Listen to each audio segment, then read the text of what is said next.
님의 이름으로 기도합니다. 아멘.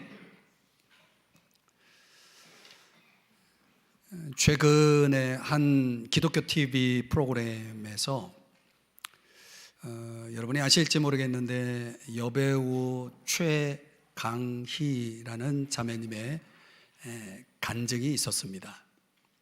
들어보셨는지요? 그녀는 주일 성수를 빼놓지 않을 만큼의 주변에서 참 신앙이 좋다라는 칭찬을 들으면서 신앙생활을 한다고 합니다. 그런데 이제 바쁜 배우 생활일 수도 있지만은 때론 지치고 우울감에 빠질 때도 종종 있음을 경험했다고 간증하고 있습니다. 한 번은 상당히 지쳐 있고 피곤해하면서 자존감이 낮아 있는 자신의 모습을 보면서 누군가가 교회 가지 말고 병원이나 가라고 이렇게 쓴소리를 했다는 거예요. 제가 그 간증의 내용을 들으면서 문득 그 한마디가 제 마음에 꽂혔습니다. 교회 가지 말고 병원이나 가라. 어떤 사람들에게는 이 교회를 간다는 것이 이렇게 부정적으로 보일 수도 있겠구나. 그 신앙인의 어떤 모습과 상관없이 그 말 속에 담겨 있는 내용은 교회 간다는 것에 대한 부정적인 생각들이 있을 수 있다라는 생각을 하면서 이걸 좀 여러분들과 같이 한번 생각해 보려고 하는 것입니다. 여러분, 교회 가는 것이 도대체 저와 여러분에게는 어떤 의미가 있는 것입니까? 신앙생활을 하면서 솔직히 가슴에 손을 얹고 여러분도 교회 가고 싶지 않을 때가 있지 않습니까? 표정 관리하실 필요 없습니다. 그 이유는 뭘까요? 근데 이유가 무엇이든지 간에 내가 교회를 가지 않으면 결국 손해보는 쪽은 내 쪽입니다. 교회를 멀리하고 교회 생활을 소홀히 하게 되면은 결국 그 신앙과 그 인생은 퇴행될 수밖에 없다는 것입니다. 우리가 코로나라고 하는 이런 특별한 상황에 부딪혀서 정말 교회를 떠나 있는 분들이 많이 있는데요. 물론 이제 온라인이라고 하는 그런 통로가 있긴 하지만은 이 교회 생활이 제대로 되지 않음으로 인해서 삶이 퇴행되고 신앙이 퇴행된 사람들의 모습을 많이 보게 됩니다. 그건 현실입니다. 그래서 생각해 보니 역으로 한번 이런 생각이 또 드는 거예요. 아니, 교회가 가고 싶을 때도 있지 않느냐? 그럴 때가 있지 않겠습니까? 교회가 가고 싶을 때가 있을 때 그 이유는 또 뭔가? 내가 교회 가고 싶은 마음이 들 때 그때는 그 이유가 있을 거 아닙니까?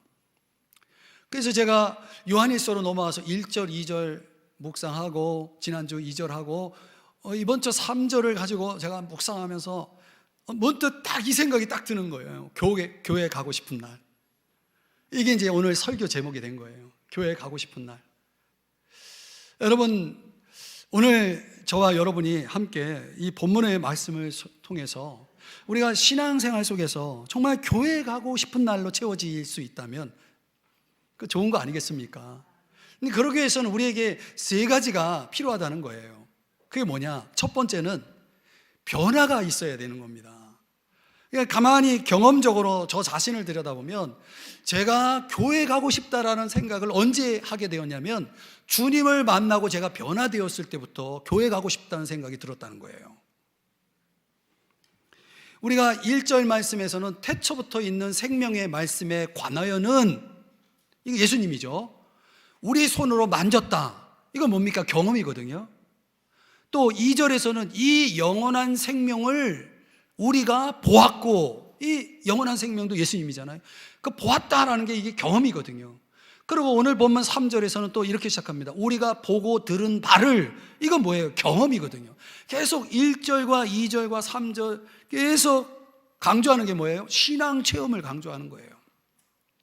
이게 왜 이렇게 중요합니까? 여러분, 신앙 체험이라는 게 왜 중요하냐면 이게 있어야 인생관이 바뀌고 인생의 목적이 달라지고 삶을 살아가는 생활 방식도 달라진다는 거예요. 이런 것이 가능하려면은 내가 뭐 해야 돼요? 변화가 돼야 되는 거예요. 그 변화가 되려면 어떻게 해야 돼요?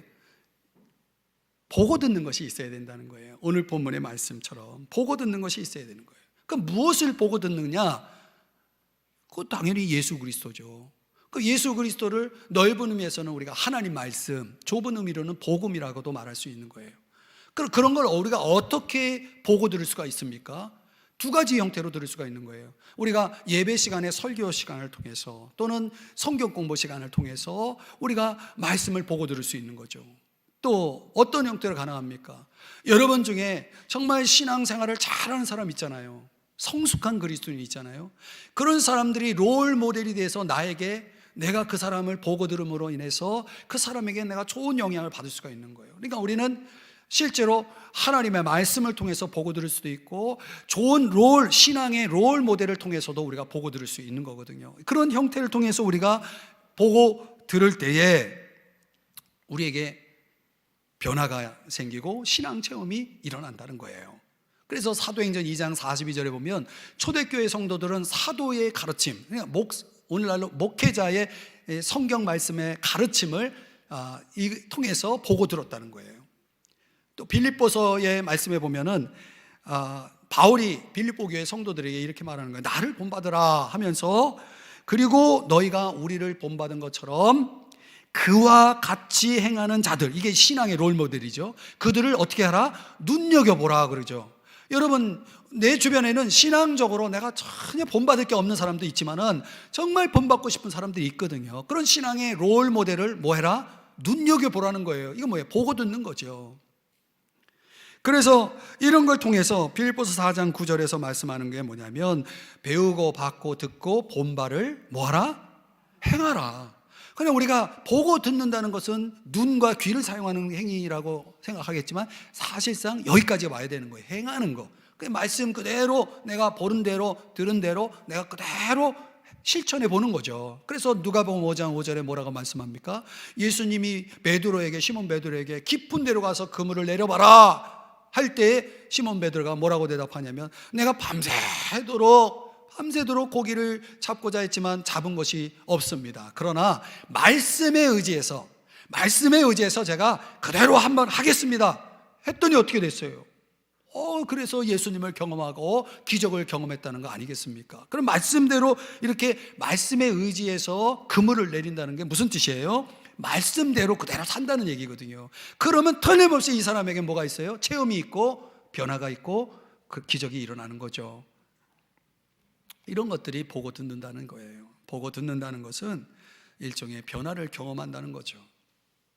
근데 여러분, 새 찬송가의 50장에 보면은 이런 찬양이 있어요. 제가 여러분에게 영어 가사를 보여드린 이유가 있는데 우리말로는 이렇게 이제 우리가 찬양을 하죠. 내게 있는 모든 것을 아낌없이 드리네.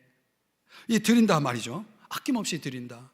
이제 번역상에서 좀 아쉬운 게 있는데 중요한 문장이 빠졌어요. 단어 두 개가 빠졌어요. 그게 뭐냐면 I surrender. 나는 항복합니다. 요게 번역이 안 돼 있는 거예요. 그 I surrender라고 하는 이 표현이 지금 이 가사 전체 속에 얼마나 많이 나옵니까? 그렇죠? 이걸 왜 번역을 안 넣어놨냐는 거죠.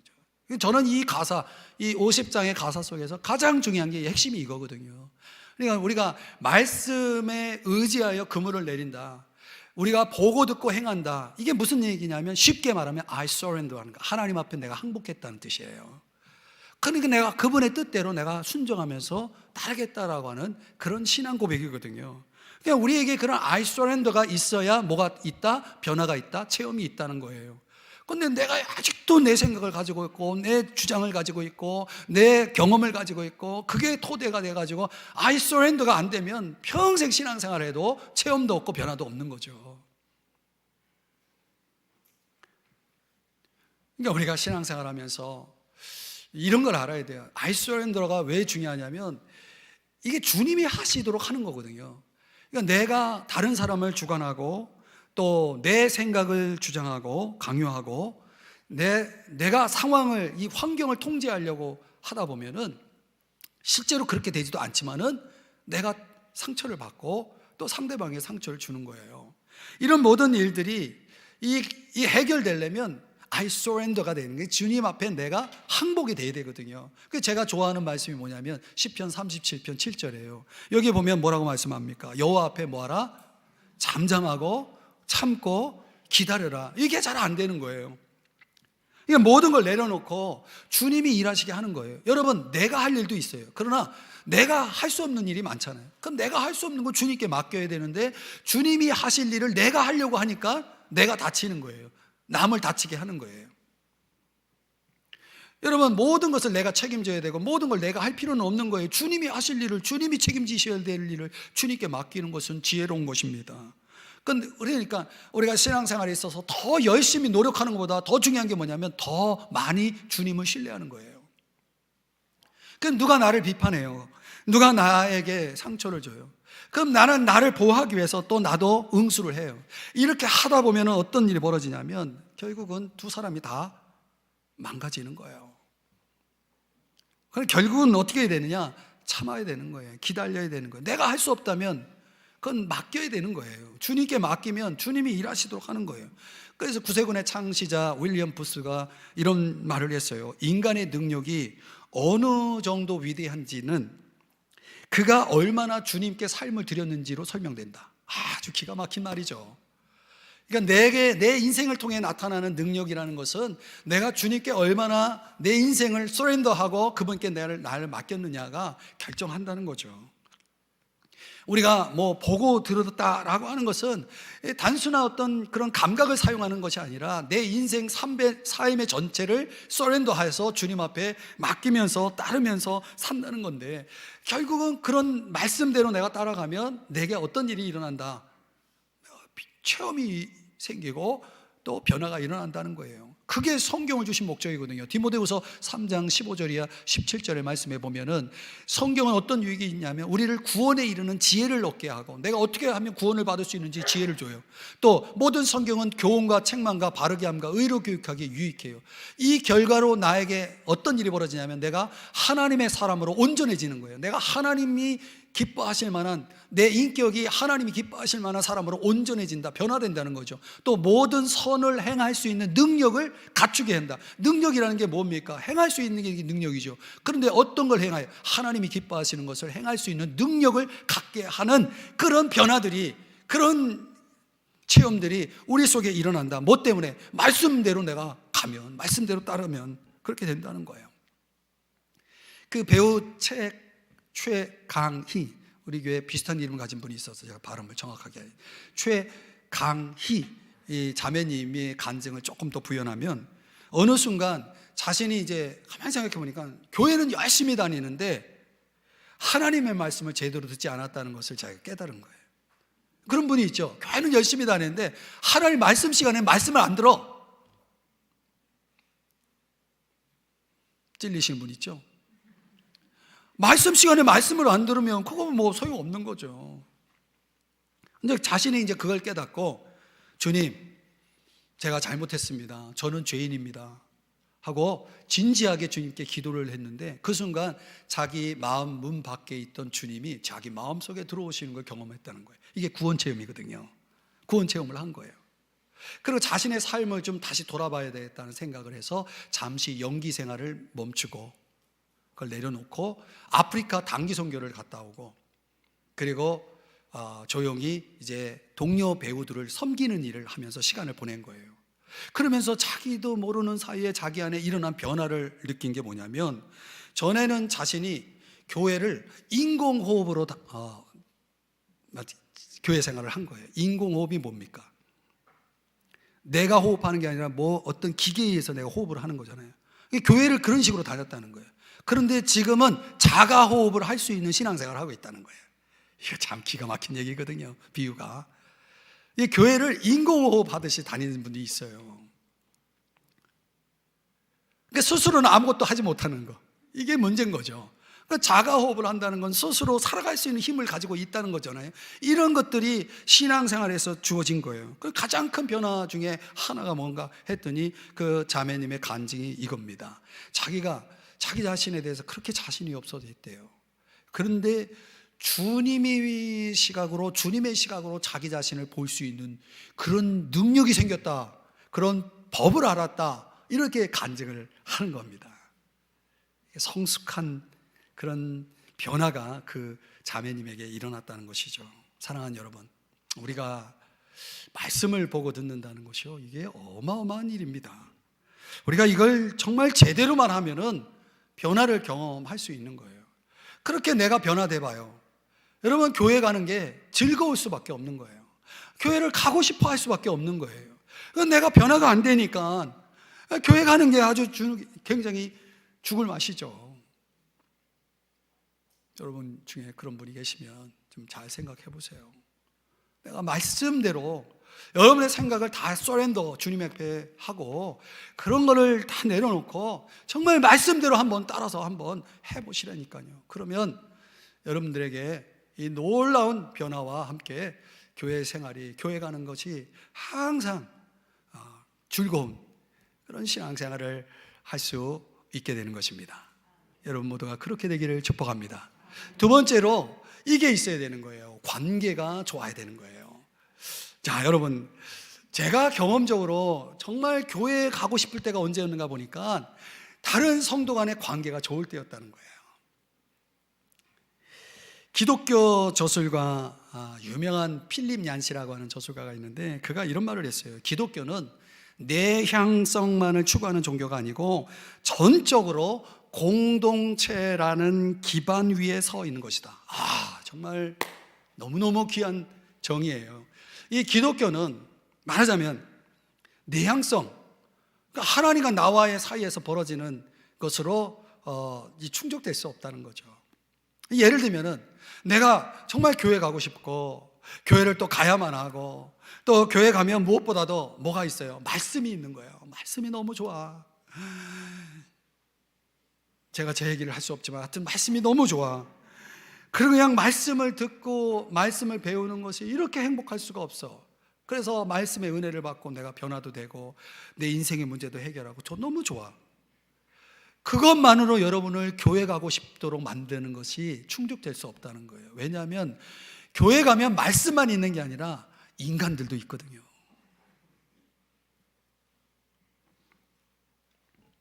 그런데 이 교회 안에 있는 사람들의 그 다양성이라고 하는 것은 여러분 학교 다니면서 어려운 수학 문제 푸는 것처럼 그 어떻게든 이렇게 풀다 풀면은 풀리잖아요. 근데 교회 안에서 사람 인간관계는요 풀리지 않는 게 너무 많아요. 천국 갈 때까지 안 풀려요. 훨씬 복잡하고 해결 불가능한 관계가 얼마나 많은지 몰라요. 흔히 교회를 생각하면 사랑이라는 단어가 떠오르지만 그렇지 않을 때도 많아요. 이게 무슨 교회야 하는 생각을 갖게 만드는 일도 내가 겪을 수가 있는 거예요. 그러니까 오늘 성경을 한번 들여다보자는 거예요. 3절, 우리가 보고 들은 바를 그 앞에서 살펴봤죠. 이건 신앙 체험이라고 했잖아요. 내가 변화가 됐어요. 그러면 신앙생활이 즐거워야 되는데 그렇지 않아요. 왜? 너희에게도 전함은 너희로 우리와 사귐이 있게 하려 함이니. 요것 때문에 나는 말씀 때문에 너무 좋은데 교회 가면 내가 별로 마음에 들지 않는 사람이 있는 거예요. 너희가 있는 거예요. 너희가. 근데 어쨌든 교회 가면은 너희와 우리가 어우러져야 돼요. 펠로우십이라고 하는 사귐이라는 것이 있어야 된다는 거예요. 이 말은 무슨 얘기냐면요, 신앙생활은 하나님과 나 사이에서 하나님이 주신 말씀의 은혜로만은 신앙생활이 불가능하다는 거예요. 그거는 반드시 뭐와 연결되냐? 성도와의 관계로 연결되어 있다는 거예요. 이게 연결되는 것이 잘 되지 않으면은 교회 가는 게 즐겁지 않은 거예요. 그래서 여러분들이 뭘 깊이 이해를 해야 되냐면 이 사귐, 다른 말로는 교제, 영어로는 fellowship이라고 하는 이 단어를 깊이 이해를 해야 됩니다. 여러분, 사귐이라는 게 뭐 교회만 있습니까? 교회 밖에 가면 뭐가 있어요? 얼마나 사귐이 많아요. 학교에 가면 친구, 또 산에 가면 등산 동호회, 자전거를 타고 나가면 자전거 동호회, 저 기원에 가면 바둑 동호회, 탁구를 치러 가면 탁구 동호회. 뭐 가는 데마다 동호회예요. 얼마 또 나이별로 뭐 동창 모임도 있고 선후배 간의 모임도 있고 뭐 이렇게 모임이 많아요. 하여튼 사귐의 종류가 너무너무 많은데 그 모든 사귐들은 다 조건이 있어요. 저는 어떤 동호회에 들었냐면 시 동호회라는 걸 제가 들었거든요. 그 시만 좋아하는 사람, 제가 시를 참 좋아해요. 그래서 시만 좋아하는 사람들이 모여가지고 자기가 좋아하는 시를 소개하고 그걸 가지고 같이 공유하는, 전 좋더라고요. 근데 그 동호회 들으려면 반드시 뭘 좋아해야 돼? 야, 시를 좋아해야 되는 거예요. 그 조건에 만족하지 않는 사람들은 들어갈 수가 없는 거예요. 그 조건이 있죠. 근데요, 교회 안에 사귐은요, 조건이 없어요. 조건이 있다면 딱 하나, 예수 그리스도를 믿는다는 거. 그 조건에는 없는 거예요. 그러니까 그 조건 때문에 모여 있는 사람들이 그 조건은 제쳐놓고 다른 것 때문에 막 싸워. 막 그런 것 때문에 갈등해. 사귐을 제대로 이해하지 못하는 거예요.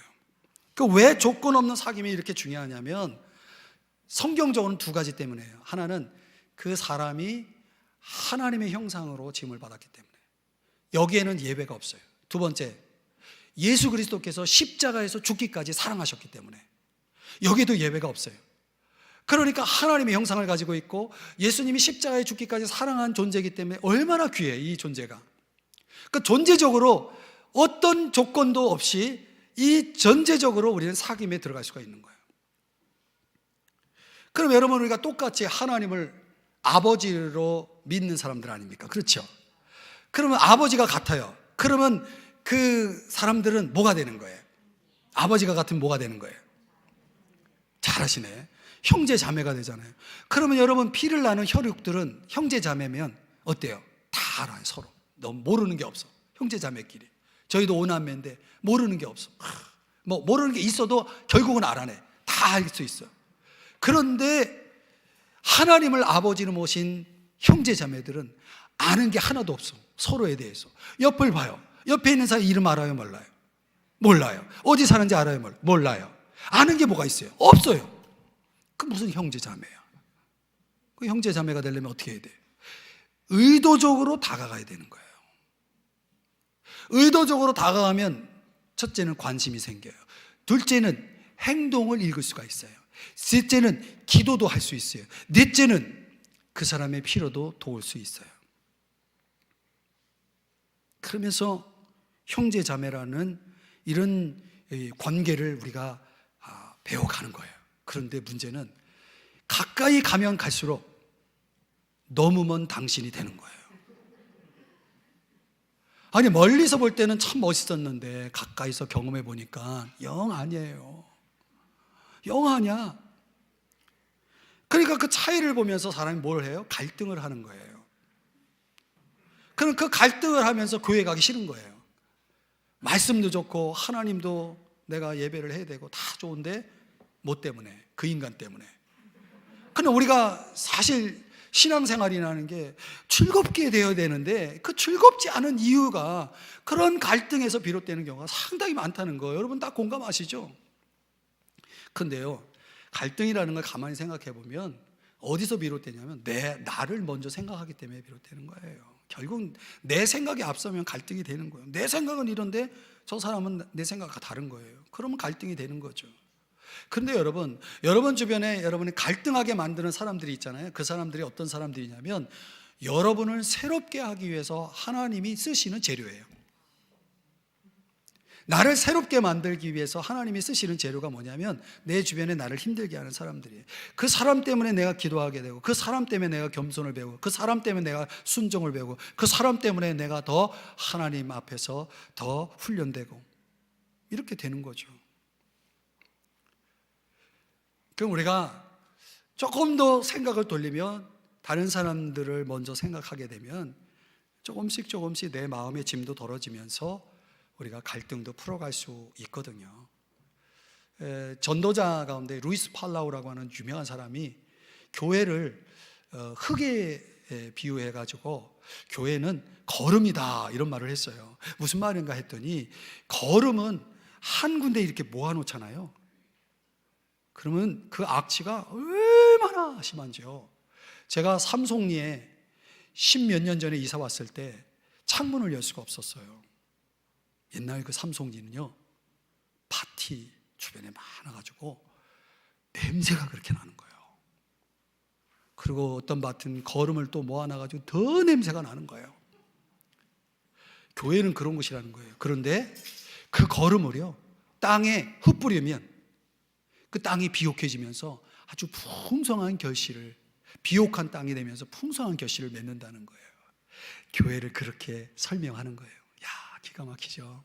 기가 막히죠. 여러분, 교회 안에는 이 거름들이 모여 있는 거예요. 이게 거기 서로 거기서 막 지지고 볶고 그러면 악취가 나는 거예요. 이게 거름처럼 교회는 흩뿌려져 있어야 돼요. 그래서 서로 사랑을 자꾸 흩어 나눠야 되고 자꾸 뿌려줘야 되는 거예요. 나를 뿌려줘야 되는 거예요. 이렇게 되면은 거기에 비옥한 마음의 밭이 형성되고 비옥한 교회의 토양이 이루어지고 그래서 거기에 많은 결실을 맺고 정말 복되게 신앙생활을 할 수 있는 거죠. 사랑이라는 건 아무리 나누어줘도 줄지가 않아요. 여러분 아세요? 나누면 나눌수록 풍성해지는 게 뭐예요? 퀴즈. 사랑이에요. 이게 믿음의 역설이죠. 사랑하는 여러분, 저는 우리가 정말 내가 예수 믿고 말씀으로 은혜도 받는데 뭔가 교회 가는 게 즐겁지 않고 나를 신바람 나게 만들지 못한다면 여러분 풀어야 되는 이 관계의 문제를 잘 생각을 해보셔야 되는 거예요. 그럼 너희로 우리와 사귐이 있게 되기 위해서는, 이 너희라고 하는 것은 어떤 사람들입니까? 이제 간 예수를 믿은 사람들 아니에요. 그죠? 이제 예수 믿고 인생의 허물을 깨닫고 믿음으로 예수 믿고 구원받은 사람들이에요. 그럼 우리는 누구예요? 이 우리는 궁극적으로 보면은 이 사람보다 먼저 예수 믿은 사람이잖아요. 먼저 예수 믿은 사람이라면 신앙적으로나 인격적으로나 덕성으로나 모든 면에서 모범이 되고 더 성숙한 위치에 있어야 되잖아요. 그런 사람들이 서로 같이 어우러지면은 당연히 이쪽이, 이 우리 쪽이 너희 쪽에게 더 좋은 모습으로 들어가야 되는데 이 우리가 더 못해. 그러면 이게 이제 그 사귐은요 엉망진창이 돼버리는 거예요. 엉망진창이 돼버리는 거예요. 그런데 우리는 교회라고 하는 이 걸음을 잘 이해를 해야 우리가 이 교회 속에서 관계가 잘 되고 그 관계는 결국은 우리는 어떻게든 하나됨으로 가야 되는 거예요. 내가 무슨 일을 하든지 어떤 말을 하든지 하나 되는 쪽으로 가지 않으면은 그 걸음은 악취를 낼 수밖에 없는 거예요. 또 내가 어떻게든 사랑하는 쪽으로 가야 되는 거예요. 이게 사랑인가? 이게 하나가 되는가? 이런 거를 생각하면서 우리가 신앙생활을 하면 서로를 존귀하게 여기고 그렇게 가족으로 대한다면 여러분 교회 가는 건 즐거울 수밖에 없는 거예요. 그렇게 신앙생활하기를 주의 이름으로 축복합니다. 세 번째로는 제가 제일 강조하고 싶은 게 이건데 영성이 깊어야 되는 거예요. 영성이 깊어야 되는 거예요. 여러분 우리가 교회에 가고 싶을 때가 언제인지 한번 잘 생각해 보세요. 그럴 때는 영성이 풍성할 때라는 거예요. 그러면 좀 어려운 단어죠. 영성이라는 게 도대체 뭡니까? 영성이라는 것은 한마디로 말하면 하나님과 관계하는 법을 하나님과 관계하는 법과 연관이 있어요. 그러니까 우리가 평소에 하나님과의 관계를 성경 지식의 분량으로 대체하려는 사람들이 있습니다. 나 성경을 많이 안다. 그럼 나는 하나님과 관계가 좋은 줄 알아요. 내가 아는 게 많으면 관계가 좋은 줄 알아요. 천만의 말씀이에요.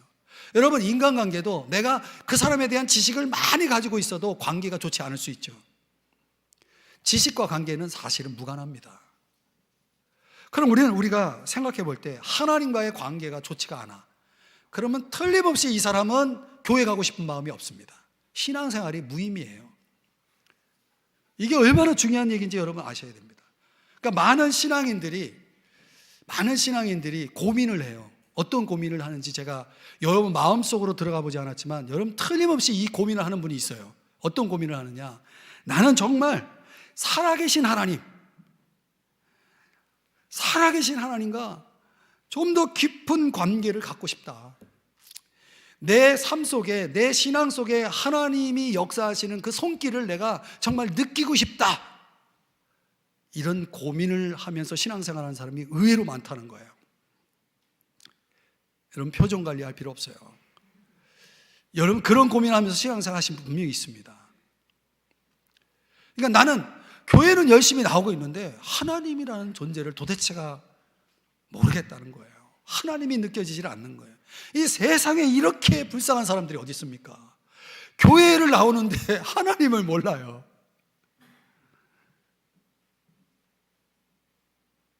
세상에 이거보다 더 고역이 어디 있습니까? 최근에 현대인들을 보면요, 예수 믿지 않는 사람들을 다 포함해서 종교에는 관심이 없는데 영성에는 관심 있는 사람들이 많아요. 예를 들면 이런 거거든요. 제가 이름은 직접 대지 않겠습니다. 이 사람 너무 유명해가지고 아주 유명한 강사가 있어요. 근데 이 사람의 강연을 듣기 위해서는 티켓을 사기가 그렇게 어려워요. 하여튼 강연이 홍보가 되면은 벌써 티켓이 나가 있는 거예요. 아주 몇천 명이 모이는 큰 강연장을 가득가득 채우는 강연을 계속해 나가고 있어요. 누군지 궁금하시죠? 안 가르쳐줘요. 근데 이 강사의 강연을 왜 들으려고 하냐면 이 강사의 강연 주제가 치유예요. 이 현대인들이 살아가면서 상처가 너무 많은 거야. 근데 이 상처를 내가 치유받기 위해서 찾아다니는 거야. 나를 치유해 줄 사람. 그런 강연을 들으면 시큰 웃고, 그런 강연을 들으면 뭔가 이 카타르시스가 느껴지면 치유를 경험하는 거야. 그러니까 그런 강연 쫓아다니는 거야. 강연, 세미나, 집회 이런 데를 다니는 거예요. 여러분, 그러니까 종교에는 관심 없어. 교회 가는 거 관심 없어. 그러나 그런 강연을 듣는 데는 돈이고 시간이고 막 마음껏 투자하려고 하는 그런 사람들이 이 세상에 그렇게 많다는 거예요. 이건 뭘 의미하는지 아십니까? 브래넌 매닝이라고 하는 아주 유명한 사람이 있는데 그가 하는 말이 하나님을 보다 분명히 볼수록 더 깊이 사랑하게 되고 더 가까이 따르게 된다. 우리는 하나님을 위해 만들어진 존재이기 때문에 그 이하의 어떤 것으로도 우리를 만족시킬 수 없다. 아주 전곡을 찌르는 얘기죠. 그러니까 우리 인간은 하나님을 위해 만들어진 영적인 존재이기 때문에 내 영적인 만족이 채워지지 않는 한 그 어떤 것으로도 만족이 없다는 거예요. 사람들이 너무 불안 속에 살아가고 있잖아요. 이 불확실한 시대를 살아가면서 너무나 두렵고 불안하고 이런 걸 어떻게 해결하기 위해서 사람들이 영적인 데서 답을 찾으려고 한다는 거예요. 영적인 거. 근데 영적인 건 교회로 가야 되는데 교회는 안 가고 다른 데로 영적인 것을 찾아서 돌아다닌다는 거예요. 한마디로 말하면 하나님을 만나고 싶어하는 욕구가 그렇게 발휘되고 있는 거죠. 그래서 한 설문조사, 미국에서 실시한 건데 설문조사에 의하면 응답자의 82%가 자기 집안에 어떤 사색이나 명상을 할 수 있는 공간을 마련하겠다라고 하는 의지를 밝혔다고 그러죠. 그만큼 사람들이 내 삶의 자리에 어떤 공간이 있어서 이 거칠고 메마른 현실 속에서 내 삶을, 내 마음을 부욕해 하고 평안하게 하고 행복하게 만들어줄 그 어떤 영적인 것들을 찾고 있다는 거예요. 저는 충분히 공감합니다. 그런데 문제는 그런 갈급함을 가지고 있는 사람들, 현대인들에게 교회가 제대로 부응하지 못하고 있다는 거죠. 왜냐하면 교회는 열심히 다니는데 도대체 하나님이 어떤 분인지 알 수가 없다는 거죠. 그러니까 교회가 그걸 해결해 주지 못하는 거예요. 그래서 A.W. 토저가 한 말이지만은 많은 신자들은 비신자들이 하나님을 대하는 방식으로 대한다 그랬어요. 그러니까 믿지 않는 사람들이 하나님을 생각하는 걸 똑같이 생각하면서 신앙생활을 한다는 거예요. 이게 말이 됩니까? 이게 말이 됩니까? 도대체 왜 이런 문제가 발생이 됐느냐, 그 원인을 제가 가르쳐 드릴게요. 이거는 학자들의 얘기입니다. 제 의견도 공감이 되지만 너무 바쁘게 산다는 거예요. 어느 정도 바쁘냐? 하나님을 경험할 수 있는 틈이 없어요. 예를 들면 여러분 월요일부터 토요일까지 6일 동안 뭐 하고 지내요? 제가 알아요. 엄청 바쁘게 지내요. 그래서 하나님에 대한 생각을 1도 못해요.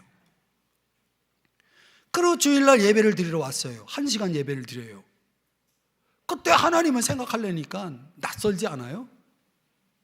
여러분, 사람을 어쩌다 만나면 낯설지 않아요?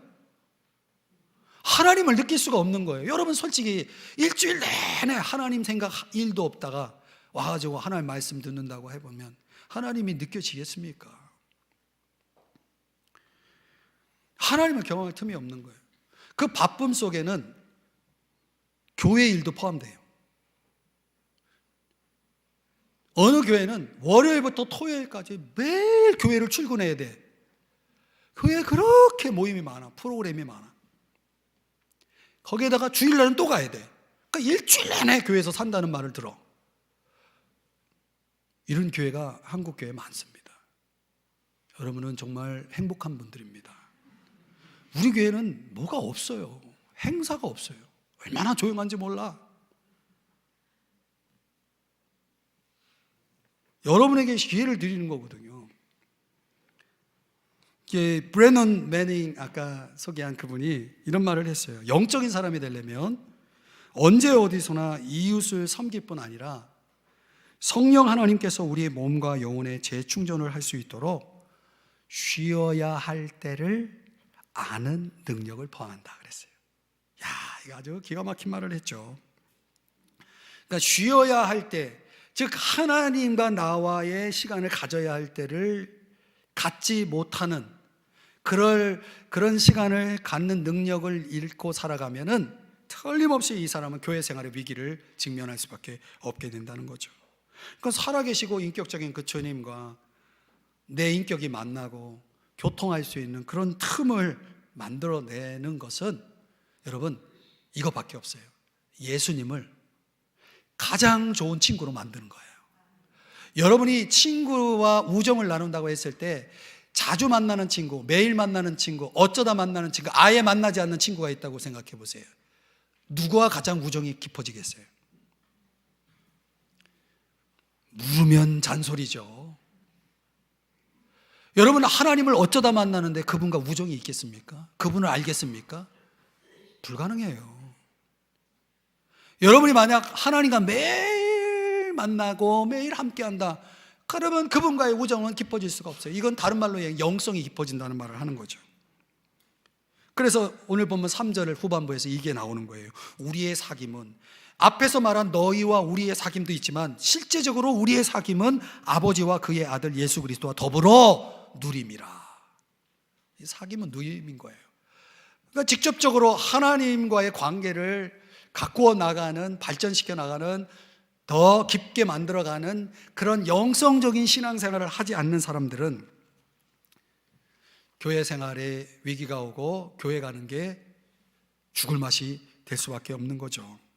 그러니까 이런 우정, 깊은 우정, 주님과의 깊은 우정을 갖기 위해서는 제일 먼저 해야 될 그분을 여러분 마음속에 모셔드려야 돼요. 여러분, 주님이 어디 계십니까? 교회에 계신 분이 아니에요. 어떤 분은 주님 만나러 교회 간대. 무슨 교회에 주님이 계속 계십니까? 제가 말이 지금 바빠가지고 말이 막 나오는데, 여러분, 주님이 어디 계시는 거예요? 주님이 교회에 계시는 게 아니에요. 이 건물에 주님이 어디 계세요? 여러분 마음속에 계셔야 되는 거예요. 그래야 주님과 매일 같이 있죠. 여러분 주일날 예배드리고 갈 때 주님 다음 주에 뵙겠습니다 하고 하지 마세요. 그런 신앙이 어디 있습니까? 주님이 여러분 마음속에 들어오셔서 여러분이 주인이 되셔야 되는 거예요. 그리고 그분 앞에 I surrender 해야 되죠. 그 주님을 여러분이 영접하고 그분과 매일 뭐 해야 되냐면 대화를 해야 되는 거예요. 여러분, 같이 산다고 우정이 깊어지질 않아요. 대화가 있어야 되는 거예요, 사람이. 그러니까 주님과의 대화가 뭡니까? 우리는 데살로니가전서 5장 17절에서 쉬지 말고 기도하라 이렇게 말씀하거든요. 어떤 말씀은 오해를 해요. 날 교회 와가지고 기도만 하라는 얘기냐? 그게 아니고 주님과 매일 대화하듯이 주님을 생각하라는 거예요.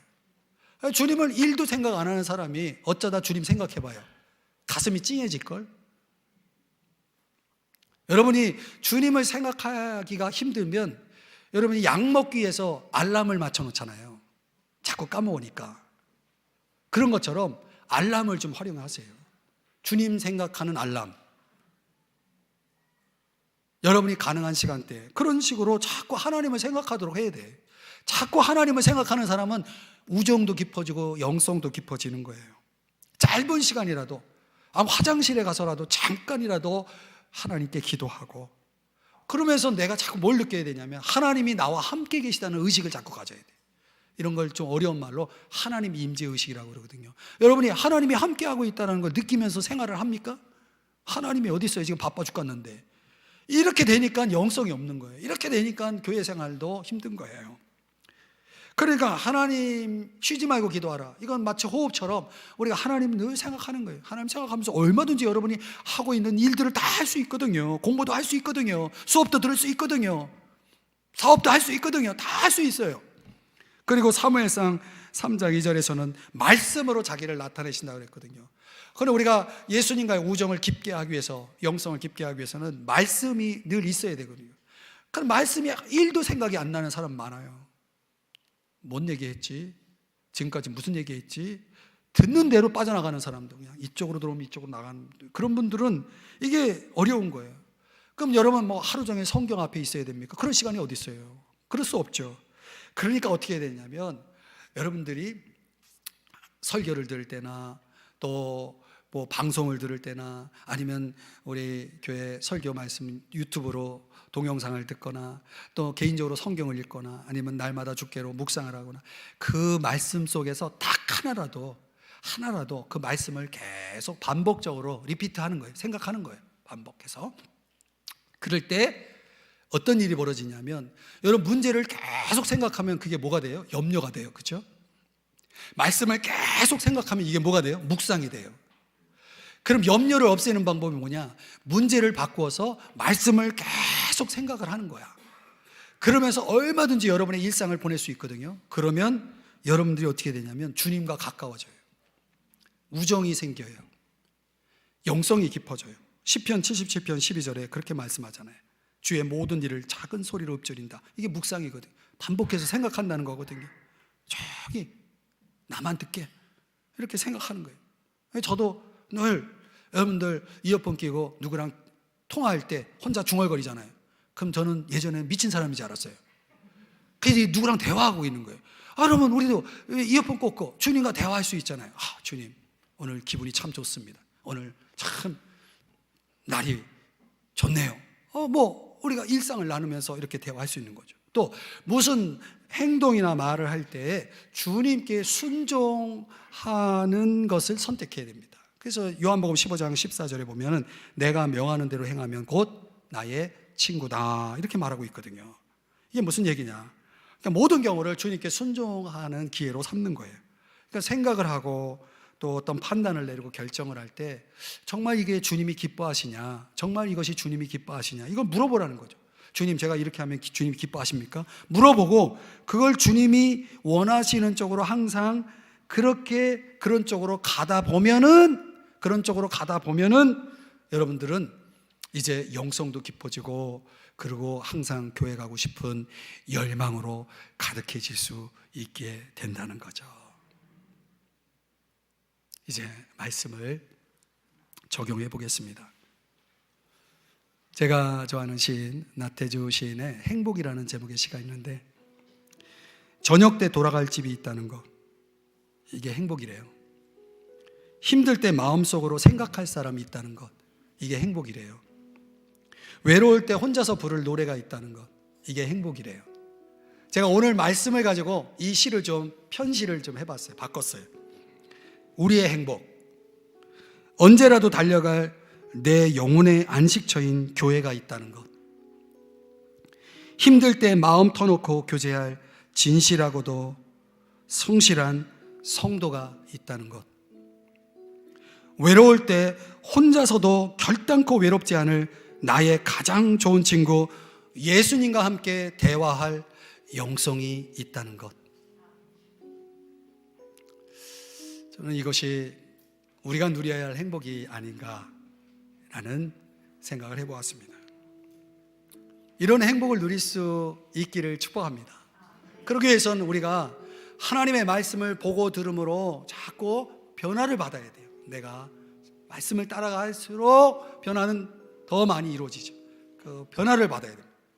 그리고 성도 간의 관계를 풀어갈 때 어떻게든 하나 되는 쪽으로 해야 돼요. 이게 하나가 되는 게 아니라면은 이걸 스탑을 해야 돼요. 말도 그렇게 결정을 해야 돼요. 내 이 말이 하나가 되는 게 아니라면 하지 말아야 돼요. 또 사랑하는 쪽으로 선택을 해야 돼요. 이게 사랑인가 물어보고 거기에 대한 답으로 사랑 쪽으로 내가 판단하면서 성도 간의 관계를 풀어가야 돼요. 성도는 정말 존귀한 거거든요. 여러분, 내가 교회 가고 싶지 않을 정도로 인간관계가 무너져 있다면 그거는 틀림없이 지금 신앙생활 잘못하고 있는 거거든요. 그게 뭡니까? 그 사람이 내 영생의 문제를 흔들 수 있는 겁니까? 그거 아니잖아요. 하나님과의 깊은 우정을 위해서 여러분들이 정말 하나님을 생각하는 시간을 자꾸 늘려가야 돼요. 이게 하루아침에 되지는 않습니다. 그러나 여러분들이 많이 노력을 해야 돼요.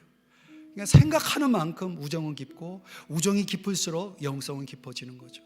저는 우리 삼성중학교에 이렇게 나와 함께하는 우리 모든 성도님들이 좀 이런 신앙생활 속에서 정말 교회를 딱 가는 시간이 됐다 그러면 여러분 마음이 어떻게 돼야 되냐면 이 단어로 한마디로 제가 요약을 하겠습니다. 환희. 환희가 딱 내 마음속에 있어야 돼요. 그게 내가 진짜 신앙생활을 제대로 하고 있는 거예요.